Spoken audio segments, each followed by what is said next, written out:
মৰিয়নীত BJP নেতাৰ মাটি দখলৰ চেষ্টা আতংকত দিন কটাইছে এটা পৰিয়ালে। মৰিয়নীৰ এগৰাকী বিজেপি নেতাৰ বিৰুদ্ধে গুণ্ডাগিৰি আৰু মাটি দখলৰ নামত গুৰুতৰ অভিযোগ উত্থাপন হৈছে।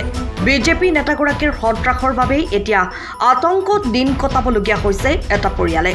নকছাৰী তিৰুৱাল বাগানৰ সুদৰ্শন বৰপাত্ৰ গোহাঁই নামৰ পৰিয়ালটোক ইন্দ্ৰপ্ৰধান নামৰ বিজেপি নেতাগৰাকীয়ে ভয় ভাবুকি দেখুৱাই খেতি মাটি দখলৰ চেষ্টা কৰাৰ গুৰুতৰ অভিযোগ উত্থাপন হৈছে।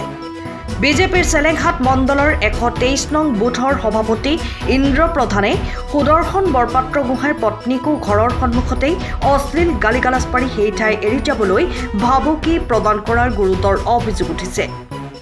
বিজেপি নেতাগৰাকীয়ে সুদৰ্শন বৰপাত্ৰ গোহাঁইৰ এডোখৰ মাটি দখলৰ বাবে এনে কাৰ্যত লিপ্ত হোৱাৰ অভিযোগ উত্থাপন হৈছে। আনহাতে বিজেপি নেতাগৰাকীৰ এনে কাৰ্যৰ বিৰুদ্ধে পৰিয়ালটোৱে দেবেৰাপাৰ আৰক্ষীৰ কাষ চাপিছে যদিও পোৱা নাই প্ৰয়োজনীয় সঁহাৰি।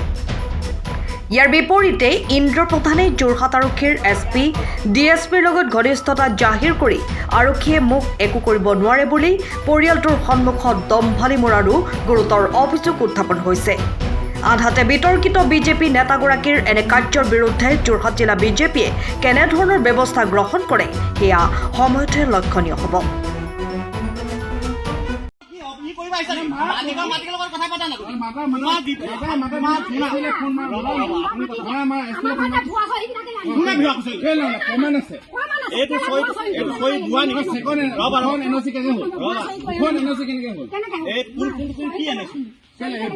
মই মাৰ্কেট কৰিবলৈ যোৱা অৱস্থাত মোৰ মাইকী মানুহ অকলে আছিলে। ইন্দ্ৰপ্ৰধান বোলে ইন্দ্ৰপ্ৰধানে মানে মোৰ মাইকী মানুহক অশ্লীল ভাষা মানে গালিগালাজ পাৰিছে, ভয় ভাবুকি দিছে। তেওঁ বিজেপি নেতা বুলি কয়, মোৰ ওপৰলৈকে হাত আছে, DSPলৈ ফোন কৰিম, মানে আমাক ভাবুকি দিয়া, ইয়াৰ পৰা উঠিব লাগে, মানে মাটি হেৰি কব্জা কৰিব লাগে। তেওঁ মানে ধান্দা সেইটো মানে থানাত মই জনালো। থানাত মই এইটো দেৱৰপাৰা আৰক্ষী ভাৰপ্ৰাপ্ত বিষয়াক মই এজাহাৰ দিলো। তাৰপিছত মাতিলে, তেখেতকো মাতিলে, মোকো মাতিলে, মাতি মেলি তাৰপিছত হেৰি কৰিলে, কৰি তেওঁক অলপ দেৰি বহাই পিনে তেওঁক এই তাৰপৰা থানাৰ পৰা এৰি দিলে।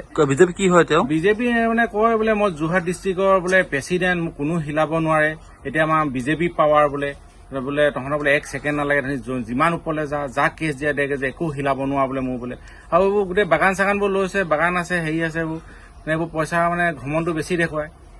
মানে এতিয়া মানে আমাৰ মানে নিৰাপত্তা বোলা একো মানে হৈছে মানে আতংকিত হৈ আছে নেকি? হয়। এতিয়া মোৰ মানে কি গাড়ী চলাও, গাড়ী লৈ যাবলৈও মানে অলপ দিগদাৰ হয়। এতিয়া মানুহজনী অকলে থাকে আৰু 3.5 বছৰীয়া কেঁচুৱা এটা আছে। এতিয়া মাইকী মানুহো মানে ভয় কৰিছে, এনেকুৱা ভাবুকি দিছে, ঘৰৰ পলিমুখত থু পেলাইছে, বেয়া গালি পেলাইছে, আৰু গাত ধৰি পেলাই আহে। তাৰপিছত গোটেই মানুহ চানুহবোৰ ওলাই যোৱা দেখি সি তাৰপিছত আঁতৰি গৈছে। নিজকে মানে বিজেপি গুণ্ডা বুলিয়ে ক'ব লাগিব। মানে দলটো মানে এইবোৰ এনেকুৱা মানুহ নথকাই ভাল বুলিয়ে ভাবো। বিজেপি উপমহলকো জনাই দিছো কথাটো যে এনেকুৱা মানুহৰ দলটো বদনামহে কৰে। কি নাম মানুহজনৰ? নামটো ইন্দ্ৰপ্ৰধান। হয়। ক'ত ঘৰ তেওঁ? ঘৰ আমাৰ ঘৰৰ ওচৰে। আমাৰ গাঁও আপোনাৰ 2 নং দৰিকাল পৰে, আৰু এটা চাইড আপোনাৰ তিৰুৱাল বাগান হয়। আৰু এতিয়া বিজেপি মানে পাৱাৰত আছে কাৰণে তাৰ মানে হেৰিটো মানে বহুত মানে আমাৰ নিচিনা মানুহক মানে একো মানে গণ্যই নকৰে, মানে যে আমি মানুহ যেন নহয় যে তেহেঁতৰে মানে চব মানে কৰিবলৈ বিচাৰে মানে সেইবোৰ। আমাৰ ইয়ালৈ আহিছে, বজাৰৰ ফালে পৰা আহিছে মানে, তাৰপিছত আৰু মোক আৰু গালি শপনি পাৰিছে, তাৰপিছত থুই পেলাই দেখুৱাইছে, বহুত অশ্লীল ভাষা কৈছে মানে। এনেকে মানে মাকক লৈ এনেকে ক'লে মানে ভাল নালাগে নাই।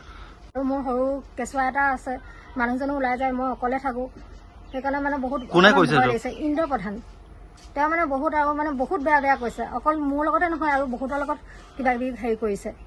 বহুতে মানে তেওঁ পইচা ঘমন দেখুৱাই থাকে। তেওঁ মানে বহুতৰ মুখত বহুত ভাষা মানে বহুত বেয়া হেৰি শুনি থাকো মানে। ঠিক এজাহাৰ দিলো, এজাহাৰ দিয়াৰ পিছত তেওঁ আমাৰ সোধপোছ কৰিলে, সোধপোছ কৰাৰ পিছত তেওঁ হেৰি কৰি গুচি গ'লগৈ আৰু।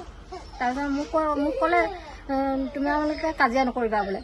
মই ক'লো মইতো কাজিয়া কৰা নাই, মোৰ ঘৰৰ পদূলিৰ মুখত আহি পেলাই মোক দম দিছেহি। আপোনাৰ ঘৰৰ পদূলিৰ মুখত আহি গৈছে? ঘৰৰ পদূলিৰ মুখত আহি কৈছেহি, আমাক ইয়াত আঁতৰি যাবলৈ কৈছে, এনেকুৱা মানুহ থাকি বোলে হেৰি লাভ নাই বোলে। মই কৈছো তই কেনেকুৱা বোলো, তই নিজৰ লোকক আপোনালোকক ইয়াৰ পৰা আঁতৰি যাবলৈ কৈছে? আমাক আঁতৰি যাবলৈ কৈছে নিজৰ, আৰু ভয় ভামুকি দিছে মানে। মাটি দখলৰ কাৰণে চেষ্টা কৰিছে? মাটি দখলৰটো সেইটোতো আছেই, তেওঁৰ নামত কেছ চলিয়ে আছে। মাটি দখলৰ চেষ্টা কৰিছে? দখলৰ কাৰণে চেষ্টা কৰিছে। তাৰপিছত দীপেন হাতীৰ নামতো হেৰি কেছ চলি আছে। তেওঁ দালাল বুলিয়ে জানো, আৰু এনেকুৱা কাম কৰাবোৰক দালাল বুলিয়ে ক'ব ন।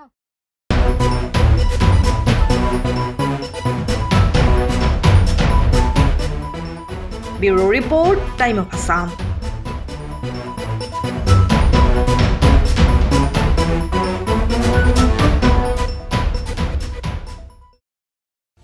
সময়ৰ খবৰ সময়ত পাবলৈ ফ'ল' কৰক টাইম অফ আছাম।